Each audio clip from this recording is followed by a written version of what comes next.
Right, a couple of weeks ago on the show, you might remember we spoke to an Argyle fan living in America. We tracked him down after I noticed a social media picture of a bunch of Argyle fans watching a game in a bar in Chicago. There was loads of the Green Army there, including the chairman, Simon Hallett. It was a special meeting of the American Argyle fans in what they called Chicago. I like that a lot. Behind it was a guy called Troy Main. It's been a really fun thing to be a part of for the last 5 years. I met a gentleman named Ken Seelman from Lansing, Michigan. I'm in Wisconsin, John, and our local teams, our local pro teams, American teams, were playing each other in 2019. We met at a picnic. We discovered that we both liked Argyle, and after that we decided, well, let's see how many other American Argyle fans might be out there. And we started with a Twitter account, and we started collecting expats and Yanks like us that had odd stories as to why we adopted this team. And it's just continued to grow. And as you noted, we've built quite a little community and a group of friends around. Well, I mentioned the bar where the US fans meet for Chicago. It's called the Kerryman, and it's run by Mick O'Donohue. Good morning, Mick. Good evening. Good night. I don't know, what time is it there? It is 11:30 in the night. So yeah, good night, good morning to you. Good to have you there with us. I love these pictures of all these Argyle fans, all that green in your bar. I bet it was a bit of a novelty for you as well, wasn't it, watching that? It was a fantastic buzz, I will say. Yeah, to have a full house at 7:30 in the morning was it was definitely a festive atmosphere for that hour. How did it come about, Mick? Let me think. It was Alex reached out to us through email, I think through a mutual friend of ours, and he basically said, "Listen, there's 75 to 100 of us coming to Chicago to watch this game. Would you guys be able to host?" And I remember I was talking to my two partners, and I said, "I'm not sure if we should. This could be dangerous to have 100 football fans in the place drinking." So yeah, we got chatting to Alex, and we said, let's give it a punt. Let's give it a go. And all the green and the people from all over the States and from England as well. And I think the chairman of the football club was there too. He was indeed. Yeah. Lovely guy. You know, they were saying in the morning that he might be showing up, and I was like, oh Jesus, this has gone very highbrow all of a sudden. But yeah, it was just amazing to have so many people. You know, when you have that kind of event, you don't know who's showing up, and it was, like I say, it was a mix of people from all over the US, all over, over from England. It was just a nice melting pot, guys, girls, the whole shebang, children. So 7:30 in the morning, were they just straight on the beer? Pretty much, yeah. there was a few reformatory coffees, but for the most part, it was a couple of pints, mimosas, and Bloody Marys flowing pretty early. It's a bit of a bonus for you, really, because you're not open at that time, so you've just taken a load of bonus cash, really, haven't you, the bar? It worked out, definitely, yeah. It was definitely one of our busiest mornings that we ever had. So it was a quick turnaround, though, from 2 a.m. to 7 a.m. the next day. There was definitely some coffee drank by the staff. Tell us a little bit about your bar, Mick. Just paint a picture for us. Yeah, we're like that little Irish bar in downtown Chicago. Myself, my brother, and a friend that we grew up with back in Killarney. We moved out here coming up on 20 years. So yeah, we ended up downtown Chicago randomly. It was the Celtic Tiger in Ireland. We said we'll open a chain of pubs in America, and we landed on one, and we're still there. And what's the bar like? Just talk us through it. What's it look like? It's kind of a multi-level bar. It was the building itself was built in 1890. It was an old, it was a brothel. It was McGovern's Liberty Inn. It was a saloon. It was the first punk bar in Chicago. It was one of the first gay nightclubs in Chicago. It's got some history. So the building itself has some great history. It's a multi-level bar. When you walk in, there's a bar on the ground floor has about room for about 80 people, and then the upstairs bar has room for about another 150 or so. So it's a big old place. Were they in the downstairs bit or that upstairs bit? I'll be honest, they took over both. Yeah, we did a good mix of all, just because everyone was kind of chilling and watching the game, sitting down, But then by later in the second half, everyone pretty much crammed in downstairs, so there was a great old atmosphere for the finish of the game. And you'll normally be busy on the old Monday Night Football, I would have thought, and for some big sporting events. How did it differ having what you would call soccer, but what we would call football fans in there?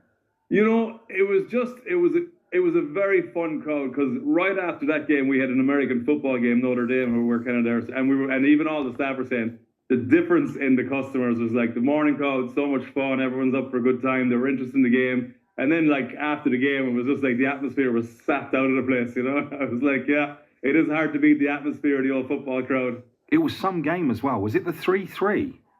It was the 3-3, yeah. It was, like you said, the chairman was there, and we were debating getting a door guy in, and we gave it a skip, but about, I think it was 10 minutes into the second half, down 3-0, I was thinking, he might need that door guy. But it was a super comeback, I think. I think the equaliser was in the 92nd minute, and then they had a chance maybe 2 minutes later for the winner, but it was a great comeback. It was as good as a win. And would I be right in saying that's the first multi-millionaire owner of a football club who's watched their own team in your bar? That is 100% correct, and the first, and I would guess the last, but you never know. What was his face like watching the game? Because he's got so much skin in the game compared to everyone else. He was, everyone was pretty much zoned in on the game so much, So yeah, he was relaxed. They had little speeches at halftime, and then obviously when that third goal went in for Preston, it was a quiet room for a little bit. But yeah, once the Plymouth lads got going, it was a great old buzz. And you got talking to some of them, I guess. Where did you find that people were coming from? I met people from like California, Florida. There was some people from Chicago in there, Wisconsin. A lot of them obviously had backgrounds back in your part of the world. And then a lot of people, there was a couple of guys. There was one guy, I think he found Plymouth Argyle through FIFA. It was his career team, and he just became a huge Plymouth Argyle fan. So it was a bit of a melting pot of everybody. Difficult to get why people are calling Plymouth, well, Chicago. It's a really niche play on words, that, because if you say Argyle in a Plymouth accent, it can come out like Argyle. Oh, there we go. So that's why they're calling it Chicago. Chicago, yeah. So what about the future? I think I spoke to someone out there who said it was such a good venue for you, for them rather, that they'd love to go back and make it a regular thing. Yeah, we still have a flag and a few scarves hanging up there, so we're going to be Chicago's #1 Plymouth Argyle bar for sure. So yeah, would love to have all the gang back someday. They're the only, I would have thought, in the whole of the States. Well, definitely in Chicago in the Midwest. So. To be fair, the colour theme works for you guys, doesn't it? The green. It does indeed. And I was doing a bit of research when I heard about the Plymouth Argyle game. All I knew about them was Wayne Rooney was the manager there. And apparently the Plymouth flag flew on the Mayflower, so there's a good old connection from Plymouth and America and the old immigration population out here. Yeah, it's where the Pilgrim Fathers set sail from 1620 on the Mayflower, from about 1.5 miles from here as the crow flies. So it's got that link with the States. It's got quite nice history. So you find some good stuff, some good art and things, and interesting things to put on the walls if you wanted to. For customers would find it really interesting. What about you? What about you, Mick? So you came over 20 years ago, did you? Yeah, I moved out here 20 years ago. Got married about 10 years ago, and have called Chicago home since. You married an American? I did. Yeah. Married a local girl. Did you come over on like a holiday visa or something, and then end up staying, or? So I was actually living in Sydney at the time, and my brother and our partner Colin were saying, "Oh, we want to open this. We're looking at opening this bar in America." And they said, "Do you have any interest?" And I was like, my visa was running up in Australia, so I said, 100%. I'll take the scenic route home, do a few years in America. So yeah, we got a visa through the business, and as I say, the rest is history. Landing in Chicago, I left an Australian summer to hit a Chicago winter. It was quite an adjustment. I didn't even own a jacket when I moved there. What are the temperatures like there then at the moment?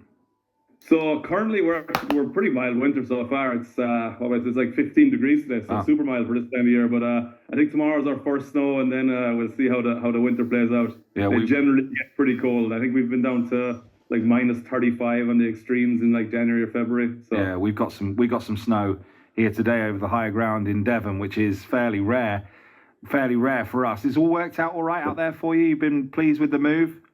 Yeah, I love it out here. Yeah, I really do. I get back to Ireland a couple of times a year, but yeah, Chicago is definitely home. It's a city that offers a lot. Listen, let us know the next time the Green Army are gathering in your bar, and we'd love to get you on again and do a bit more on it. It'd be fantastic to speak to you during the game, maybe, because that would be fantastic on the air on our sports show. Yeah, we could do a little live stream, or you could come out and do a little remote broadcast, I will just drop that into the bosses that the show should come live from the Kerryman one day, and that there's a good editorial reason for it. Yeah, that's a good idea, Mick. It's well worth the expense. Mick, it's been great to talk to you. Thanks for staying up late for us. No problem at all, John. Nice talking to you. Have a great rest of your day. We like Mick from the Kerryman. It's about 100 Argyle fans in that bar for the 3-3 draw earlier this season, including the chairman, Simon Hallett.